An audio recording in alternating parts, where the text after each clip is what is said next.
तपाईले मुख खोल्दाखेरि क्लिक अथवा यहाँबाट साउन्ड आइरहेछ भने त्यो हाम्रो टिएमजे डिसअर्डरको सङ्केत हुन सक्छ। टिएमजे डिसअर्डर भनेको हाम्रो यहाँको जोइन्टमा समस्या हुनु हो, जसले गर्दा हाम्रो डेली एक्टिभिटिज जसरी खाना खानु, बोल्नु अथवा मजाले गर्दाखेरि समस्याहरू हुनु।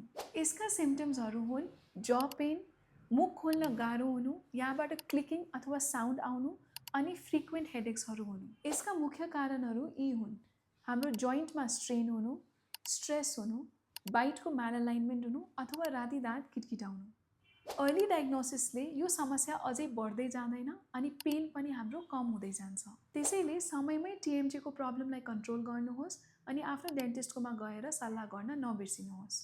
This is doctor Nikita signing off. अब दिनमा 2 मिनेट 2 चोटि ब्रस आफ्नै लागि।